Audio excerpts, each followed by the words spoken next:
সুপ্রিয় দর্শক, আমরা যারা মোবাইল ফোন ব্যবহার করে থাকি তাদের একটা কমন প্রবলেম হলো ফেসবুকের পাসওয়ার্ড ভুলে যাওয়া অথবা ইমেলের পাসওয়ার্ড ভুলে যাওয়া।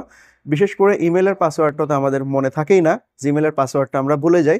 ফলে দেখা যায় ফোন রিস্টার্ট বা রিসেট দেওয়ার পর তখন আবার ঝামেলা হয়, নতুন করে কোনোভাবে পাসওয়ার্ড রিকভার করতে হয় অথবা দেখা যায় যে নতুন করে ইমেল খুলতে হয়। এ ধরনের প্রবলেমে কিন্তু পড়তে হয়। আজকের ভিডিওতে আমি আপনাদেরকে দুইটা ওয়ে দেখাবো। এই দুইটা ওয়ের কোনো না কোনো ওয়েতে আপনি খুব সহজে আপনার ফোনের যে জিমেলটা আছে সেই জিমেলের পাসওয়ার্ডটা উদ্ধার করতে পারবেন। তো আর কথা বাড়াবো না, সরাসরি চলে যাব আজকের মূল ভিডিওতে। যারা এখন পর্যন্ত আমাকে দেখছেন তারা এই ভিডিওতে লাইক প্রেস করে ভিডিওর পরবর্তী অংশটুকু কন্টিনিউ করবেন। প্রথম প্রক্রিয়াটা দেখার জন্য আমরা আমাদের মোবাইল থেকে সেটিংয়ে চলে যাব। আমি আমার মোবাইল থেকে সেটিংয়ে চলে গেলাম।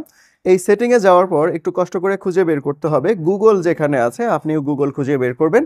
দেন গুগলে যাওয়ার পর এখানে দেখুন আপনার এখানে ইমেল দেখাবে, অর্থাৎ যে ইমেল দিয়ে আপনার ফোনে লগ ইন করা আছে সেই ইমেলটা এখানে দেখাবে। এখান থেকে দেখুন নিচের দিকে একটু যদি যাই, এখানে আমরা দেখতে পারবো পাসওয়ার্ড ম্যানেজার নামে একটা অপশন পাবো। এই পাসওয়ার্ড ম্যানেজারের উপরে ক্লিক করব। এই পাসওয়ার্ড ম্যানেজারের উপর ক্লিক করার পর আপনার এখানে দেখতে পারবেন যে অসংখ্য পরিমাণে পাসওয়ার্ড আপনার অজান্তে কিন্তু এখানে সেভ হয়ে আছে।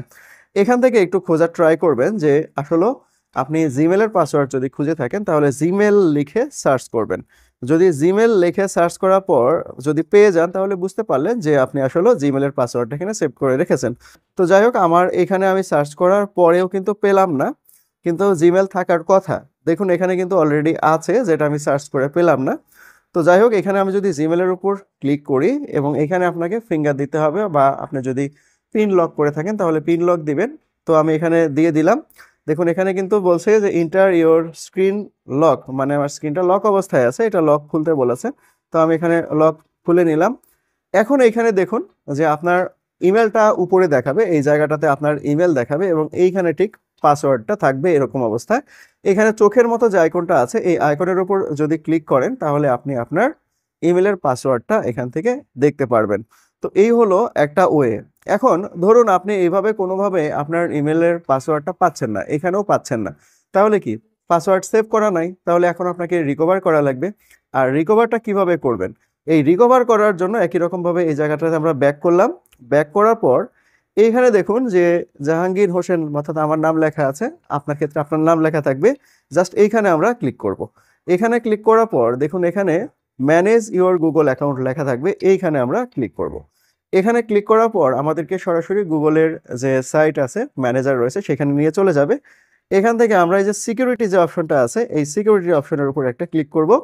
সিকিউরিটি অপশনের উপর ক্লিক করার পর আমরা নিচের দিকে চলে যাব অনেকটা, দেখুন এইখানে লেখা রয়েছে পাসওয়ার্ড, এবং এই পাসওয়ার্ডটা এই বছরের জুলাইয়ের 25 তারিখ আমার চেঞ্জ হয়েছে।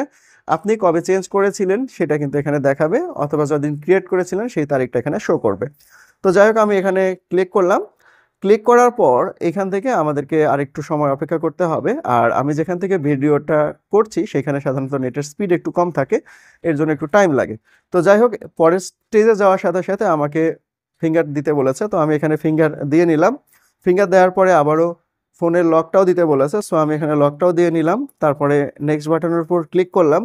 এখন নতুন উইন্ডো আসবে, এই নতুন উইন্ডোতে নতুন পাসওয়ার্ডটা দিতে হবে। অর্থাৎ আপনার আগের পাসওয়ার্ডটা কিন্তু না, আপনি যেহেতু আগের পাসওয়ার্ডটা ভুলেই গেছেন, নতুনভাবে এখানে আপনাকে পাসওয়ার্ড দিতে হবে।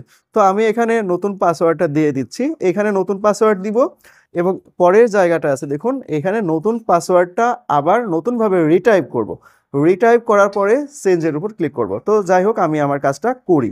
সুপ্রিয় দর্শক, আমি এখানে পাসওয়ার্ডটা দিয়ে দিলাম। আর এই পাসওয়ার্ড দেওয়ার ক্ষেত্রে আপনি মনে রাখবেন যে পাসওয়ার্ডটা যতটা সহজ করা যায় এবং আপনার মনে রাখা সহজ হয় এমন পাসওয়ার্ড ক্রিয়েট করবেন। তবে এমন পাসওয়ার্ড ক্রিয়েট করবেন না যে পাসওয়ার্ডগুলো খুব সহজে হ্যাক হয়ে যেতে পারে। এর জন্য পাসওয়ার্ড ক্রিয়েট সময় আপনি আপনার নামের প্রথম হাতের অক্ষর দিবেন, তারপরে ছোট হাতের কয়েকটা অক্ষর দিবেন, তারপরে বিভিন্ন ধরনের সংখ্যা, এলোমেলো সংখ্যা কয়েকটা ব্যবহার করবেন, তারপরে কয়েকটা সিম্বল ব্যবহার করবেন। যদি ব্যবহার করেন তাহলে পাসওয়ার্ডটা অনেক বেশি স্ট্রং হবে এবং আপনার মনে রাখতে কষ্ট হলেও পাসওয়ার্ডটা অনেক বেশি স্ট্রং হবে। তো আমি এখানে সব কিছু দিয়ে দিলাম, আমার এখানে নতুন পাসওয়ার্ড দিলাম, তারপরে এই পাসওয়ার্ডটা আবার এখানে রিটাইপ করলাম। দেন এখানে আমরা চেঞ্জ বাটনে ক্লিক করব, এখানে চেঞ্জ পাসওয়ার্ড এখানে ক্লিক করব। এখানে দেখুন লেখা রয়েছে যে আমার কিন্তু অলরেডি রেডমি নোট 7 প্রো দ্বারা এটা ইউজ হচ্ছে, সো এটা এখানে স্টে কানে মানে এখানে সাইন ইন থাকবে কিনা সেটা তার অনুমতি চাচ্ছে। সো আমি এখানে সাইন ইন রেখেই আমি পাসওয়ার্ডটা চেঞ্জ বাটনে ক্লিক করলাম। দেখুন অলরেডি কিন্তু পাসওয়ার্ড চেঞ্জ হয়ে গেল, পাসওয়ার্ড কিন্তু চেঞ্জ হয়ে গেছে এবং আমার ফোনে কিন্তু লগ ইন অবস্থায় আছে। তো এখন আমি যদি গেট স্টার্টের উপর ক্লিক করি তাহলে কিন্তু দেখা যাচ্ছে যে আমি ফুললি কিন্তু দেখুন এখানে কিন্তু এই যে রেডমি আমার যে ডিভাইসটা আছে সেই ডিভাইসটার লিস্ট এখানে শো করছে। এই জায়গাটাতে এখন যদি আপনি দেখেন যে এমন কোনো ডিভাইস আছে কিনা যে ডিভাইসটা আসলে আপনি ব্যবহার করছেন না কিন্তু আপনার ইমেলের এই জায়গাটাতে দেখাচ্ছে, তাহলে আপনি জাস্ট এখানে এই যে রিমুভ বাটনের উপর ক্লিক করবেন, রিমুভ বাটনের উপর ক্লিক করে রিমুভ করে দিবেন। ওকে, আমি সবগুলোই রিমুভ করে দিলাম। এখন চাইলে আমি আবার লগ ইন করতে পারি, আবার এভাবে থাকলেও কোনো প্রবলেম নাই। আর বাইরের যদি ডিভাইস হতো তাহলে সেখান থেকে সাইন আউট হয়ে যাবে। তো এই ছিল আজকের ভিডিওটা কেমন লাগলো অবশ্যই কমেন্টে জানাবেন। আর এরকম ভিডিও যদি রেগুলার পেতে চান তাহলে এই চ্যানেলটা সাবস্ক্রাইব করবেন। সবাই ভালো থাকবেন, সবাইকে অনেক ধন্যবাদ।